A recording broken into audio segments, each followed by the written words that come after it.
transformar este mundo para ser a moradia de Deus. Então, dentro desse aspecto, significa que o nosso objetivo principal é, de fato, trazer realmente a luz divina, a presença divina, e transformar o mundo para ser a moradia de Deus. Então, nós não podemos ultrapassar este limite, né? Ou seja, tirarmos conclusões, por exemplo, né, que Deus nos livre de, isso não vai acontecer, isso não é para agora, isso é para daqui 100, 200, 300, 500 anos, ou isso nunca vai acontecer, etc. e tal. É ultrapassarmos os nossos limites, e é onde que nós precisamos tomar cuidado de não ultrapassarmos os nossos limites. Então, nós temos aí, dentro de todo este aspecto dos 10 espiões e o seu relatório, né? E a exceção de Yehoshua, Josué e Caleb, que não participaram do relatório e nem também não participaram com referência a trazer os frutos da terra, né? Onde os 10 espiões trouxeram os frutos da terra, que era para trazer a essência da terra, que estaria ligado sobre a questão do trigo, da cevada, do azeite, que é a base de toda a alimentação humana para o seu sustento, sobrevivência e vida. Então, eles trouxeram apenas uvas, trouxeram a questão da romã e do figo. E então eles introduziram uma palavra, né, no sentido de que estes são os seus frutos, no sentido de que eles omitiram os alimentos essenciais para a sobrevivência humana e disseram apenas, a terra produz só isso daqui, a sua matéria-prima é isso daqui, né? Então, o relatório dos 10 espias é realmente uma reflexão muito profunda para nós, para que nós estejamos, de fato, analisando os nossos limites, para que não venhamos ultrapassar os nossos limites. Então, hoje nós vamos continuar com a análise deste relatório, bem como também, né, a decisão divina, a prece de Moshe a respeito do povo, né? O que realmente Deus ficou irritado, que foi provado 10 vezes, e nessas 10 vezes o povo realmente teve uma ação de provar Deus, de testar a Deus, mas negando a eficácia divina. E nós vamos ver esse ponto de convergência, ou melhor, esse ponto de divergência, né, que o povo judeu teve com referência a esta questão.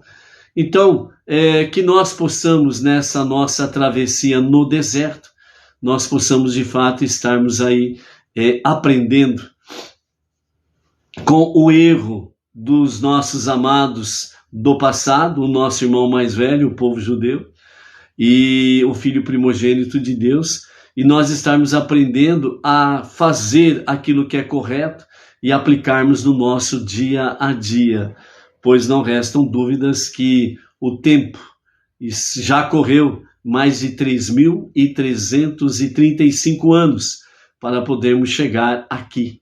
Então é importante que nós estejamos realmente aproveitando o tempo que nos resta, o tempo que nos sobra, porque Mashiach, o justo Mashiach, há de se revelar a qualquer momento, e a qualquer momento mesmo agora. Amém, amém. Então, os erros do nosso irmão mais velho, é exatamente para que nós não venhamos cometer os mesmos erros, e assim nós estarmos, em vez de contribuirmos para que Mashiach se revele realmente a qualquer momento, não estejamos aí sendo realmente aqueles que retardam a revelação de Mashiach, ok? Hoje nós estamos no terceiro dia da semana, a terça-feira, e é o terceiro dia para o Shabat. Então não vamos perder a nossa conexão com o Shabat, ok? A nossa terceira aliá, ela está conectada com o livro de Números, Bamidbar, no deserto, E hoje nós temos aí o capítulo 14, né, do verso 8 até o verso 25, onde nós temos aí, né, o momento, né, da conclusão do relatório, né, dos espias. E nessa sequência aí nós temos a Moshe. Ele vai agora fazer a sua prece para Deus, porque Deus, ele toma uma decisão, né? E ao mesmo tempo ele acaba colocando Moshe numa prova, para ver qual vai ser a reação de Moshe diante desta prova. E a prece de Moshe, ela vai resultar realmente, né, um efeito divino. Deus, ele vai atender a sua prece, mas ele também faz um decreto contra o povo.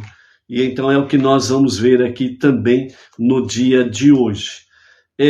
No capítulo 14, versos 8 até o verso 10, nós temos aí, se Deus nos deseja, é a defesa de Caleb, né, com referência ao propósito divino, e ao mesmo tempo rebatendo o relatório dos 10 espias. Então, vimos aí uma parte ontem, vamos nessa sequência. Então, verso 8 do capítulo 14. Se Deus nos deseja, ele nos trará para esta terra e a dará a nós, uma terra onde jorra leite de cabra e mel de tâmara. Não se rebelem contra Deus. Olha a advertência de Caleb. Não se rebelem contra Deus. E então vocês não temerão os povos daquela terra, pois nós os consumiremos como se fossem nosso pão. Os justos deles, que eram sua proteção, faleceram, e Deus está conosco. Não os temam. A congregação inteira ameaçou agredir Yehoshua e Caleb com pedras, mas a glória de Deus, que usualmente aparecia na tenda da reunião, desceu ali para todos os filhos de Israel verem, né? Então, aqui os versos 8 a 10, a conclusão do relatório, né? A conclusão da reação do povo, e a partir do verso 11 nós vamos ver a reação divina. Mas do versos 8 a 10, a conclusão de Caleb mostra para nós sobre a questão que aquilo que os espias não compreenderam. Quando Caleb fala, os justos deles, que eram sua proteção, faleceram, e Deus está conosco, né? Então, o Talmud traz para nós exatamente a palavra dos nossos sábios, que os justos que estavam ali faleceram, principalmente Iov, que ainda vivia nesses dias. Então, Jó foi o justo que faleceu, e realmente o que estava, né, protegendo aqueles povos já não tem mais ali. A terra não tem mais um justo. Então, é por isso que Caleb fala, os seus justos faleceram, que era a proteção deles. E Deus está conosco. Então, que de fato não se rebelem contra Deus. Rebelar contra Deus significa simplesmente perder a noção da vida, perder a noção de tudo. Ou seja, tudo aquilo que Deus fez até aqui, vocês simplesmente vão jogar fora. Vocês não vão dar valor por aquilo tudo que Deus fez através do nosso líder Moshe Rabbeinu, o nosso mestre. Então Caleb estava tentando trazer às pessoas a razão de tudo que aconteceu desde o Egito até ali. Mas o relatório dos 10 espias foi muito forte. E o povo realmente se lamentou e não aceitaram a defesa de Caleb. Chegaram ao ponto de tomarem posses de pedras para apedrejar Yehoshua, Josué e Caleb. Se não fosse a glória de Deus se manifestar ali, eles teriam cometido esse assassinato de Yehoshua e Caleb. E a glória de Deus que se revelava na tenda da reunião apareceu ali no meio do povo. E todos viram a presença da glória divina, a nuvem se manifestando, a voz de Deus sendo ouvida. Mas mesmo assim, Deus ele tem uma reação devido a essa rebeldia, né? Uma reflexão antes de entrarmos na resposta divina sobre o justo que morreu, que não tem mais que aos povos ali, as 7 nações não tem mais a proteção, que está em conexão com aquilo que os espias disseram sobre a questão que a terra consome os seus habitantes. Então, antes de nós entrarmos nisso, vamos ver um pouco sobre essa questão, a visão dos 10 espias referente a esta realidade. Então, vejam bem, eles não conseguiam conceber um cenário onde a providência sobrenatural de Deus se estendesse através do véu da natureza. Então, os milagres, né, como diz o nosso Rebbe na nossa palavra, que vamos ter aí uma palavra final, né, aprender com os milagres, os espias e aquela geração dos 600 mil que vão perecer no deserto, né, e que representa todo o povo, eles não conseguiam conceber que todos os milagres que aconteceram desde a saída do Egito, ali no deserto, onde eles tinham a passagem do Mar Vermelho, o maná, as codornizes, a água que jorrava da rocha, as nuvens que estavam ali com eles durante o dia, protegendo-os do calor abrasador do sol, a arca, a primeira arca que ia à frente, aplanando o terreno para que o povo pudesse andar num caminho plano, reto, sem subidas e descidas. À noite, a nuvem se transformando nas colunas de fogo para dar o calor por causa do intenso frio da noite do deserto, protegendo-os contra as baixas temperaturas, trazendo calor, abrigo, segurança, em todos os aspectos. Então, os milagres acontecendo no deserto, eles não conseguiam entender, eles não conseguiam conceber, eles não conseguiam assimilar que mesmo tomando posse da terra prometida, os milagres cessariam dentro dessa grande dimensão. Mas não significa que Deus não estaria agindo com pequenos milagres dentro da própria nova natureza em que eles estariam adentrando a posse da terra prometida.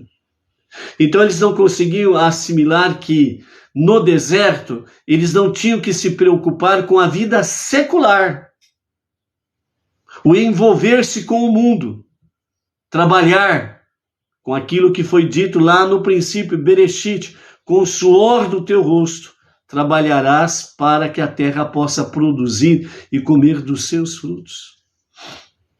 Eles não estavam conseguindo assimilar isto, que eles tinham que parar de praticamente todo dia só dedicado ao estudo da palavra, e eles recebiam todo o sustento vindo dos céus, dos milagres, e agora eles teriam que dividir o tempo entre estudo da Torá e trabalhar.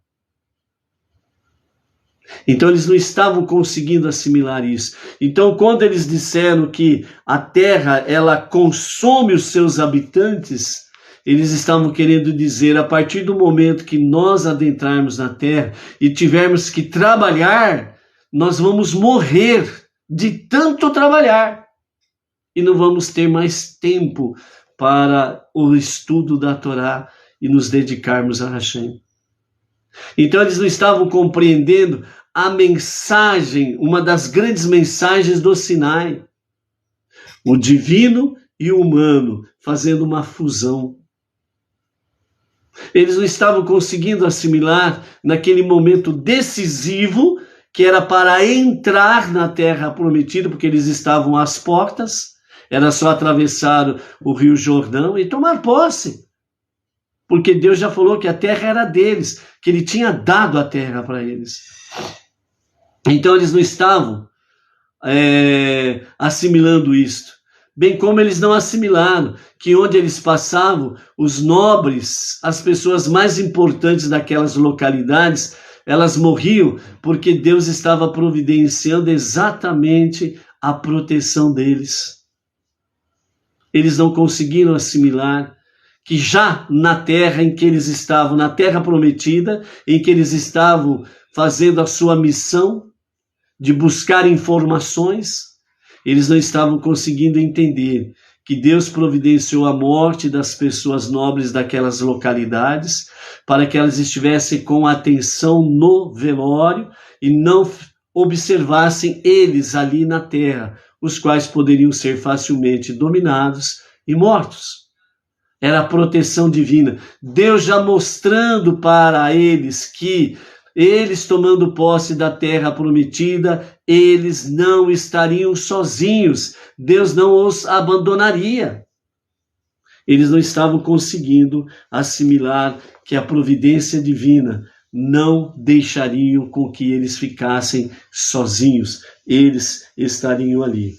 Por isso, Yehoshua e Caleb responderam: se Deus nos deseja, ele nos trará a esta terra, como está no capítulo 14, verso 8. Deus não é restringido por nenhuma limitação. Então a defesa de Caleb e Yehoshua era exatamente essa: trazer o povo à razão da fé, à confiança de que Deus não está limitado por absolutamente nada. Ou Deus, eles estavam querendo dizer, Deus não está limitado do estar fora da terra prometida ou estar dentro da terra prometida. Deus não está limitado a isto. Deus está além, muito além do tempo e do espaço.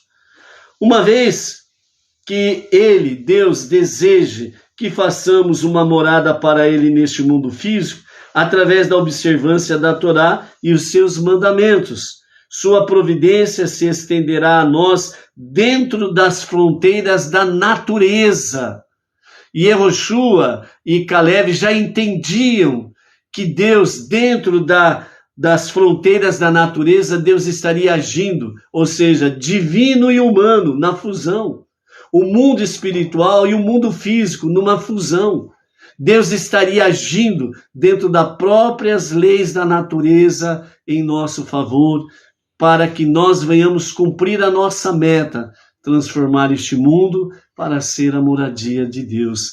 Caleb e Yehoshua já tinham assimilado a lição, e os 10 espias e o povo que começou a ser levado por eles ainda não estavam compreendendo esta fusão do Sinai, que era para ser uma realidade dentro da terra prometida.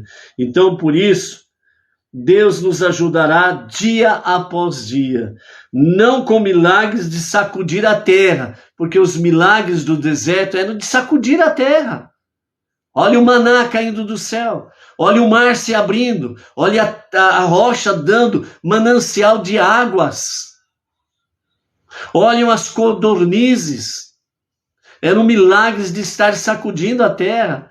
Ó, a primeira arca indo à frente, aplanando os caminhos, eliminando os animais peçonhentos, perigosos à vida. Eram milagres de sacudir a terra.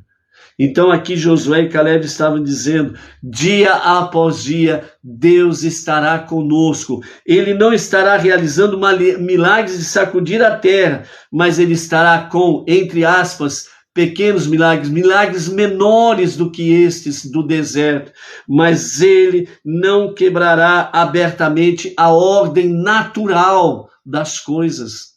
Então por isso que é o aprendizado que nós temos que ter.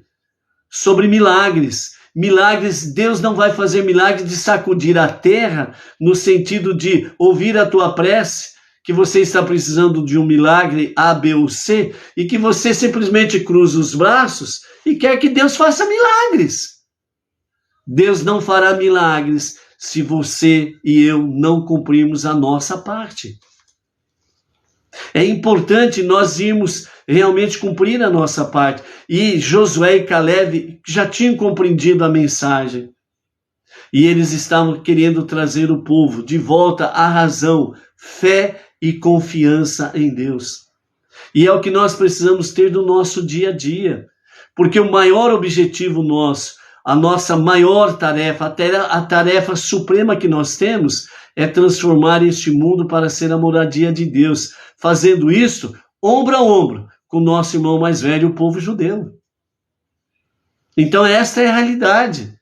Se nós fugirmos a isto, nós estamos fora do nosso foco, fora do objetivo supremo que Deus quer, que é que este mundo seja a sua moradia. Então, por isso, Josué e Caleb, eles estavam defendendo esta realidade. Mas o povo, influenciado negativamente pelos 10 espias, passaram a mão em pedras para apedrejá-los. E a glória de Deus se manifestou para que isso não acontecesse, né? E então, nós temos aí no versículo 11 do capítulo 14, Deus disse a Moshe: por quanto tempo mais este povo me provocará? Por quanto tempo mais eles se recusarão a acreditar em mim, depois de todos os sinais miraculosos que realizei em seu meio? Eu irei abatê-los com uma praga e os eliminarei. E então eu farei de você uma nação maior e mais forte do que eles. Então, nesses versos 11 e 12, Deus estava revelando a Moshe realmente, né, uma perspectiva de decisão da parte divina. Farei isto. E jogou para Moshe. Agora Moshe é que vai decidir. Sim, eu aceito a tua decisão, ou não aceito a tua decisão. Por isso que depois de Moshe Rabbeinu, não houve nenhum profeta semelhante a ele. Não houve nenhum líder semelhante a ele. Porque ele falava com Deus face a face. E ele, no bom sentido, como dois amigos, como vimos outro dia, como dois amigos, né? Ele discutiu a ideia de Deus, no bom sentido, não de rebeldia, não de afrontar a autoridade divina, mas como um bom amigo de Deus, Moshe, ele discutia a questão em si. Deus dá para ele, minha ideia é essa, o que você acha? Lembra quando dois bons amigos se encontram e um fala para o outro, meu amigo, eu estou aí para tomar uma decisão tal, e uma decisão assim, assim, assim e assim. O que você acha? Então o outro amigo diz assim, meu amigo, a sua decisão aí, ela é muito boa, vai em frente. Ou então ele diz assim, é melhor você analisar tal ponto, né? Se você fizer dessa forma, pode acontecer de forma negativa tal questão, isso não vai ser bom para você, né? Mas se você mudar esse ponto para tal ponto, isso poderá ser muito bom para você e você poderá alcançar os seus objetivos de uma forma mais tranquila e com muito mais resiliência no seu caminhar, na sua vida, no seu dia a dia. Então o amigo diz assim, puxa vida, a sua ideia é joia, eu vou fazer dessa forma aí que você diz. Então é a conversa de dois amigos, e Moshe e Deus assim o era. A conversação entre dois bons amigos, sem sombra de dúvidas. E os nossos sábios realmente falam sobre essa questão de Deus e Moshe Rabbeinu. Então agora a partir do versículo 13, nós temos então a resposta de Moshe, que é chamada também a sua prece a Deus, né? Então, a resposta de Moshe a Deus em forma de prece, né, nessa conversação com Deus, porque a prece para com Deus é uma conversação com Deus. Então, a partir do versículo 13, Moshe diz ao seu amigo, a Hashem: e o que os egípcios pensarão quando eles ouvirem que o Senhor matou o povo judeu? Eles dirão: embora o Senhor tenha tirado essa nação de seu meio com grande poder, no entanto, eles dirão: o Senhor não foi capaz de derrotar os habitantes dessa terra. Eles nunca acreditarão que o povo foi punido por seus pecados, porque eles escutaram: o Senhor, Deus, está com este povo. Foi o que eles ouviram, que o Senhor está com esse povo. E que o Senhor, Deus, apareceu a eles olho no olho, e que a sua nuvem repousa sobre eles, e que o Senhor caminha à frente deles, com um pilar de nuvem de dia e um pilar de fogo à noite. Então, se o Senhor matar esta nação repentinamente, como matando somente um homem, as nações que ouviram sobre sua reputação dirão: foi porque faltou a Deus a capacidade de trazer esta nação à terra que ele jurou a eles, e que ele os abateu no deserto. Agora, por favor, deixe o poder de Deus de perdoar o malvado ser ampliado, como o Senhor próprio falou, quando o Senhor disse: Deus é lento em irar-se e abundante em bondade, perdoando o pecado intencional e a rebeldia. Aquele que absolve os que se arrependem e não absolve aqueles que não se arrependem. Ele castiga os pecados dos pais sobre os filhos e os netos até a 3ª e 4ª geração. Por favor, perdoe o pecado desta nação com sua abundante bondade, assim como o Senhor tem carregado este povo desde o Egito até agora. Então, dentro da Torá escrita, com pequenos comentários de Rashi, é assim que está. Mas nós vamos ver aqui a oração de Moshe de forma um pouco mais extensa, pelos comentários de Rashi, né, com as suas explicações dentro desse aspecto aqui. Antes de nós entrarmos nisso, só uma pequena observação para que não pairem dúvidas. Quando nós temos aqui o versículo 18, né, no seu final, que diz: ele castiga os pecados dos pais sobre os filhos e os netos até a 3ª e 4ª gerações. O que nós precisamos compreender aqui é que Deus castiga os pecados dos pais nos filhos, netos, bisnetos e tataranetos. 4 gerações, certo? Então, não é que os filhos e os filhos dos filhos até a 4ª geração pagam o pato dos pais, o pecado dos pais, ok?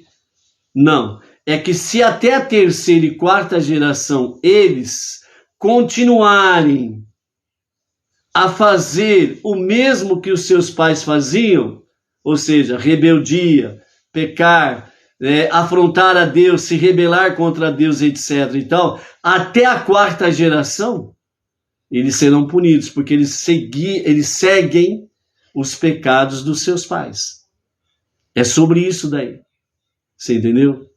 Se porventura o filho ele não continua os pecados dos seus pais, então aqui já rompe rompe a cadeia da maldição até a 4ª geração. Se os filhos não seguem os pecados dos seus pais lá, então aqui eles quebram a linha da maldição. Então eles são abençoados, e aí, como nós temos lá nos próprios 10 ditos de Hashem: aqueles que me ouvem e aqueles que obedecem os meus ditos, os meus mandamentos, serão abençoados até 2.000 gerações. Vejam a diferença para 4 gerações e 2.000 gerações. Então é isso que nós precisamos compreender. Os filhos não levam os pecados, não pagam pelos pecados dos pais, Mas quando aqui nós encontramos essas referências, é nesse sentido. Se os filhos continuarem os pecados dos seus pais, eles vão pagar o pato, como diz o outro aí, entendeu? Então é nesse aspecto aí. A oração de Moshe, né? A prece de Moshe, dentro da visão e de uma explicação um pouco mais extensa, com referência à visão de Irash, né? E o nosso Rebbe Menachem Mendel, ele sempre fala que é fundamental nós estudarmos a Torá com os comentários de Irash. É importante isso, ok? Então, a prece de Moshe, né, que o nosso Rebbe Menachem Mendel traz dentro do Humash, trazendo os comentários de Irash, então nos fala assim, é interessante notar que nós vemos, né, Moshe fazendo a sua prece em favor do povo. E aqui nós vemos que Deus diz, eu irei abatê-los com uma praga e os eliminarei, como diz o verso 12. Então, Moshe, não vemos Moshe rezando para que o povo judeu fosse salvo por seus próprios méritos. Então aqui, Moshe não fala de méritos do povo, ok? Porque o momento é tão grave que não tem nem como apelar para os méritos do povo, certo? Pegaram em pedras para apedrejarem Yehoshua e Caleb. Olha o tamanho da rebelião, certo? Para que eles fossem salvos pelos seus méritos, né? Como ele fora, como Moshe fez, né, a sua prece em favor do povo judeu, no caso do pecado do bezerro de ouro, certo? Então, a explicação que Irash traz para nós é uma percepção comum que a punição por um pecado é uma forma de retribuição divina, pela qual Deus desempenha a justiça contra aqueles que desobedeceram às suas palavras. Entretanto, na verdade, diz Rashi, uma punição da Torá não é uma reação por parte de Deus, mas uma consequência inevitável causada pelo próprio pecador, a punição. A Torá esclarece esse ponto, né, que nós vimos aí na Parashá Berocotai, né, lá em Levítico, capítulo 26 a 27. Se você me tratar sem consideração, então eu também desconsiderarei você, certo? O uso do termo sem consideração, ou seja, desconsiderarei, em referência ao homem, Deus indica que estamos falando aqui de uma relação de causa e efeito. Não é o caso de que quando o homem ofende a Deus, Deus então se vinga. Não é isto, abatendo o homem. Certamente há algo trivial, que quando uma pessoa se afasta da observância dos mandamentos de Deus, ela inevitavelmente afasta-se das bênçãos divinas que viriam como consequência desta observância. Então a primeira coisa que Irashi quer deixar bem claro para nós é que a punição, ela não é uma vingança divina, mas é uma causa de ação e efeito, né? Ou seja, causa e efeito. Qual é a causa? Afastar-se dos mandamentos divinos. Através do quê? Da desobediência. Qual é o efeito? Você se afastando das bênçãos, automaticamente, você está à mercê da maldição, da punição. Então, é o próprio ser humano que traz sobre si a punição, porque se afasta da vontade divina, se afasta dos seus mandamentos. Então, dessa forma, o mesmo pode ser argumentado em nosso caso, com o pecado dos espiões. Sem milagres, seria impossível ao povo judeu derrotar os habitantes da terra de Israel, como os próprios espiões verificaram. Assim, quando Deus prometeu ao povo judeu que eles entrariam na terra, eles implicitamente né? Aliás, ele, né, o Eterno, implicitamente prometeu a eles uma vitória sobrenatural. Então, quando Deus confirmou a terra que eu vos tenho dado, ele já estava dizendo que vocês obteriam uma vitória sobrenatural. Já estava implícito nisso. Mas, para merecer os milagres de Deus, o povo judeu precisava ter fé e confiança. Pois, depositando sua fé em Deus, eles, então, se tornariam receptáculos apropriados para as bênçãos supranaturais de Deus. Ou seja, Deus, ele estaria agindo dentro da própria natureza de forma sobrenatural e trazendo para eles vitórias sobrenaturais sobre as 7 nações que eles teriam que vencer ali.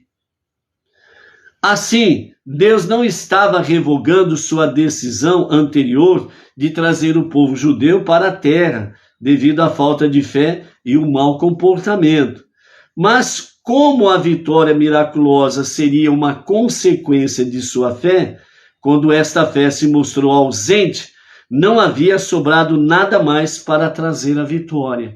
Ou seja, a partir do momento que os 10 espiões e o povo perdeu a fé, então não havia sobrado nada mais para trazer a vitória. Ou seja, só podemos obter vitórias se nós permanecermos com a nossa emuná e bitachon em Hashem. Ou seja, sem fé e confiança em Hashem, você não tem vitória nenhuma. Não sobra nada. Mas é porque Deus não tem poder? É porque Deus não quer? Não. É porque nós, seres humanos, tomamos a decisão errada. Nos rebelamos contra Deus. Fomos desobedientes à sua vontade. Por que que o homem se lamenta? Por que que o homem choraminga, o ser humano choraminga? Ah, me aconteceu isso, me aconteceu aquilo. Ah, Deus não tá nem aí comigo. Deus não quer saber de mim. Deus não me ouve. Mas você se afastou de Deus. Você se afastou da sua vontade. Você decidiu e disse não a Deus. Agora quer que Deus faça milagre na tua vida? Você quer que Deus venha operar maravilhas na tua vida se você está dizendo não, e não, e não?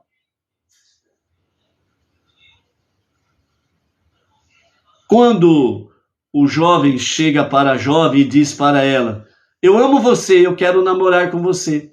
E a jovem diz, não. Não, mas eu quero. Ela diz, não. Mas eu gostei de você. E ela diz, não.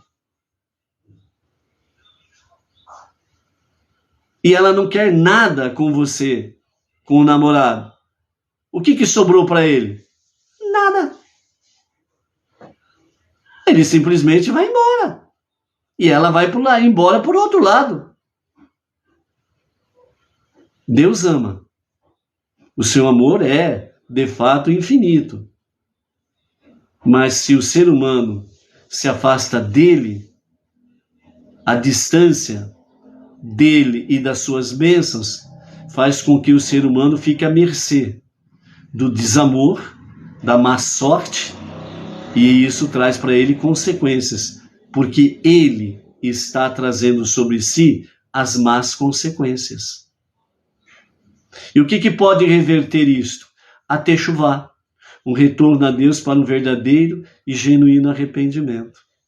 Senão, você fica à mercê da sua má sorte, por causa da sua má decisão. E Deus não tem culpa, não adianta culpar Deus.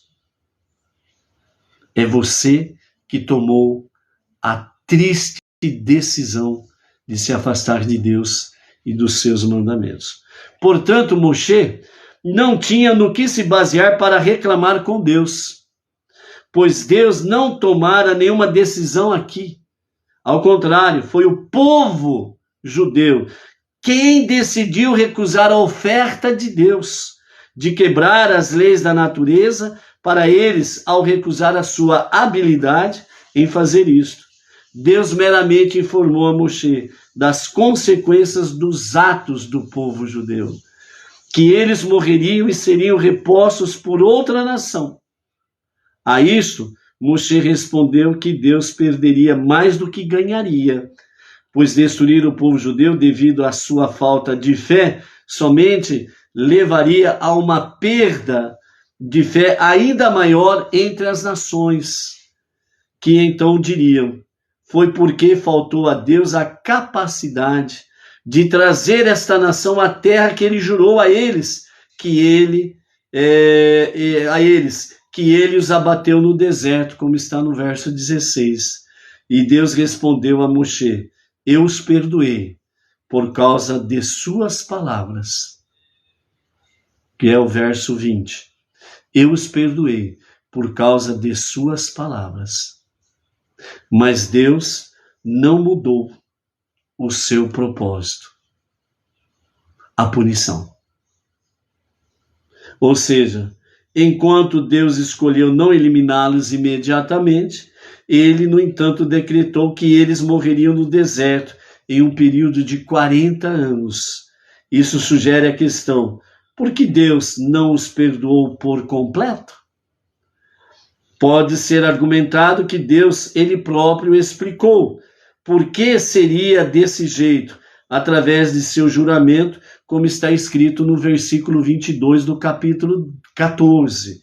Eu juro que todas as pessoas que, apesar de terem visto minha glória e os sinais miraculosos que eu realizei no Egito e no deserto, me testaram estas 10 vezes e não escutaram minha voz.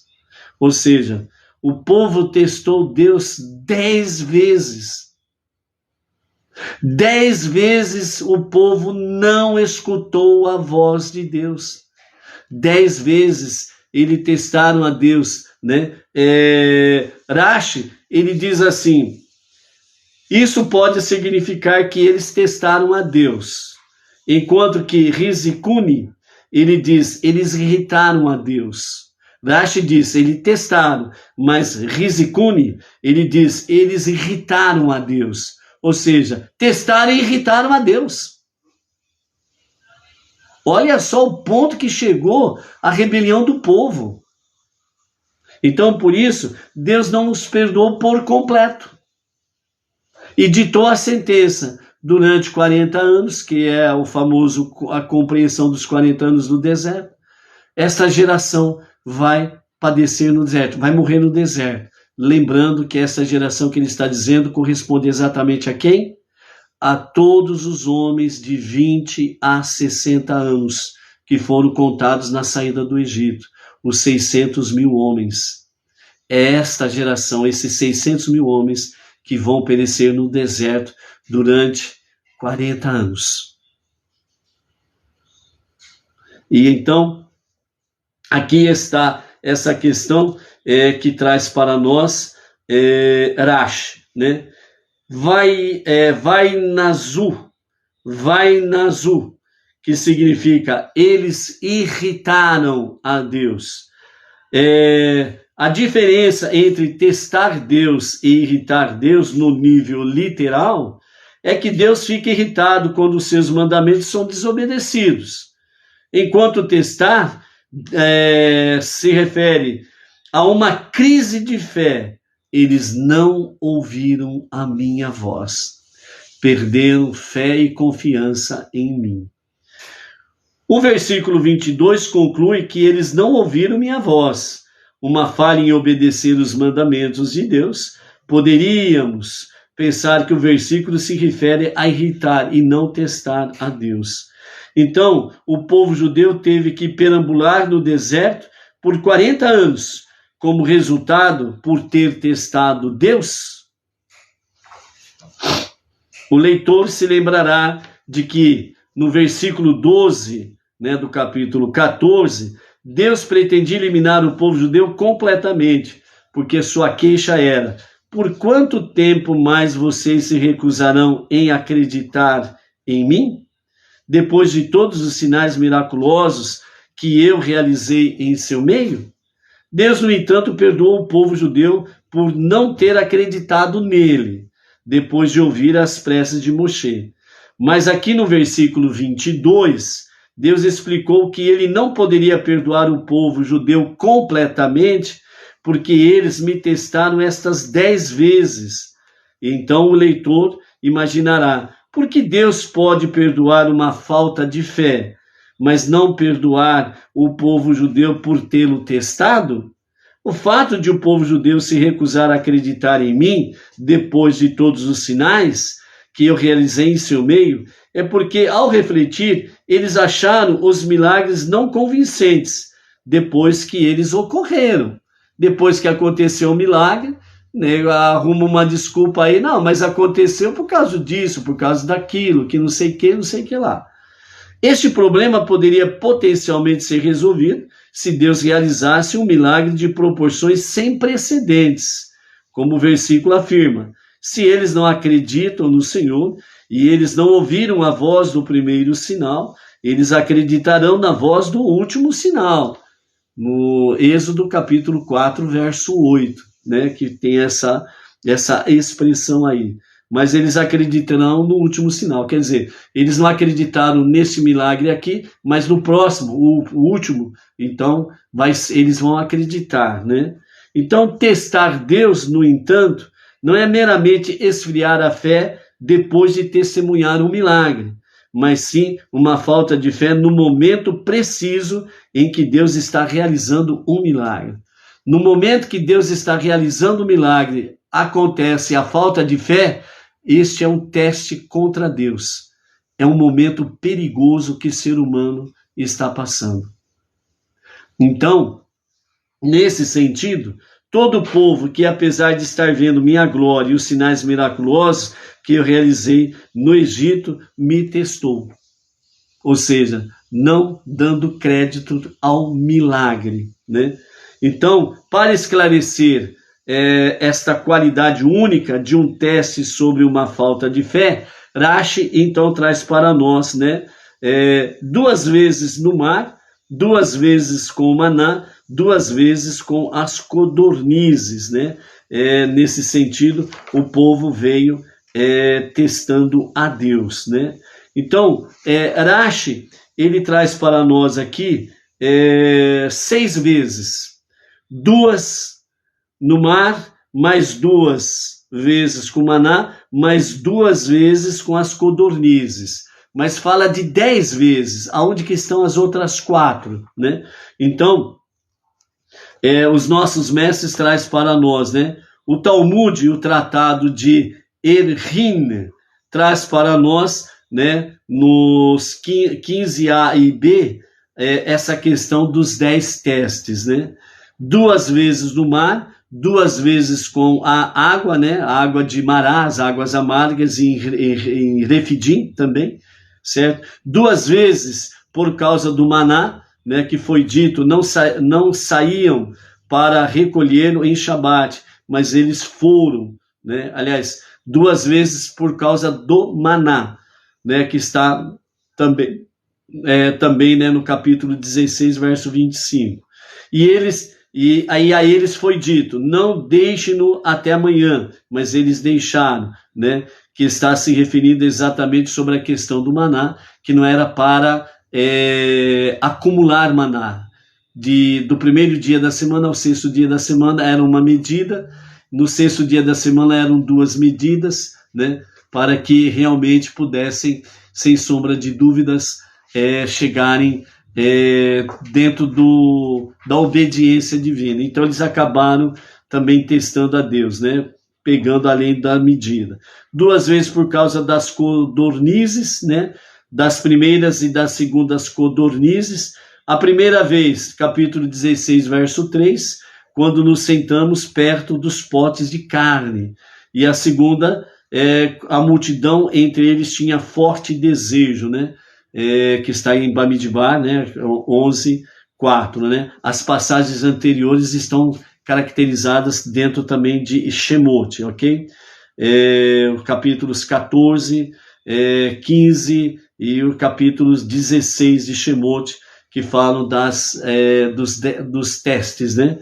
E depois, os outros dois, nós temos aí o bezerro de ouro, também em Shemot capítulo 12, e no deserto de Parã, que é exatamente onde nós estamos, que é o pecado dos espiões, que nós estamos aqui. Então essas são as 10 vezes que eles testaram a Deus e que chegou nesse ponto aqui, em que eles acabaram realmente irritando, entre aspas, né? Eles esgotaram a paciência divina, por assim dizer, numa linguagem humana, para podermos compreender dentro desse aspecto aí o motivo da decisão divina.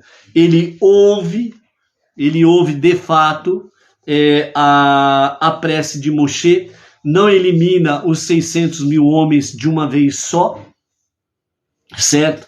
Não faz um novo povo, ou seja, uma nova geração a partir de Moshe, de 600 mil homens, né? E assim ele ouve, ele perdoa por causa das palavras de Moshe, mas o veredito continua. Durante os 40 anos, aquela geração não herdará o reino, né? Ou melhor, não herdará a terra prometida. O reinado que ali se estabelecerá, deve ser estabelecido plenamente nos dias de Mashiach, ok? Amanhã nós vamos aí continuar dentro desse sentido, né? Porque ainda não acabou as consequências desses 10 testes de provocarem realmente a ira divina, ok?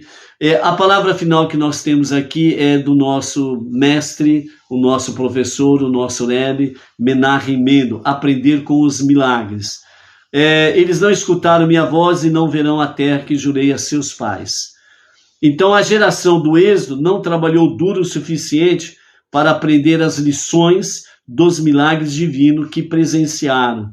Assim eles permaneceram presos à sua mentalidade de escravos, ou seja, a ideia de que a realidade é escrava das leis da natureza e que Deus não quer e nem pode superá-las quando assim o deseja. Os espiões e os seus seguidores perderam o privilégio de entrar na terra prometida, porque para poder seguir dedicando-se à missão divina, enquanto levamos adiante a vida secular, a vida material, é preciso crer que realmente isso é possível. O mundo divino e o mundo físico, o mundo material. Então essa geração, eles continuaram presos na mentalidade escrava. Por isso eles não conseguiram compreender esta realidade. E é por isso que eles não conseguiram compreender que ao tomarem posse da terra prometida, sem sombra de dúvidas, eles poderiam viver em harmonia com o mundo divino e o mundo secular, o mundo físico, o mundo material. E dessa forma, vivendo, estariam trazendo mais luz, mais presença divina, que o objetivo é transformar este mundo para ser a moradia de Deus, ok? Antes da conclusão, o Rodrigo Gomes pergunta, festa junina, Benenoa, Bauru região, fica a dica, né? Benenoa não comemora a festa junina, porque todas as festas juninas estão na idolatria. Então, Benenoa não pratica festividade junina, ok? As nossas festividades são as festividades bíblicas, ok? Então, esse período aí, os Benenoa, tomem cuidado com as festinhas por aí, ok? Festa junina está em idolatria. E a primeira lei de Noah, né? Ela está em conexão com o primeiro mandamento, os 10 ditos, né? Não terás outro Deus diante de mim, diz o Eterno, ok? Fica a dica aí, ok, Rodrigo? Baruch Hashem, né? Então, amados, concluindo aqui, o nosso Rebbe Menachem Mendel, ele diz, nós também devemos reconhecer as implicações de todos os milagres divinos que temos presenciado tanto ao longo da história judaica, como também ao longo da nossa própria vida, tanto de judeus como de nós não judeus, Benei Noah. Só assim poderemos cumprir a missão divina de converter o mundo numa moradia para Deus, através do estudo e cumprimento da Torá na nossa vida material. Graças a este mérito, vamos vivenciar o nosso regresso milagroso à terra prometida, o povo judeu, assim o fazendo, liderados por Mashiach na redenção final. E nós, não judeus entre as nações, estaremos vendo o cumprimento realmente do mundo sendo transformado, as nações, na moradia de Deus. Estaremos cumprindo com a nossa missão.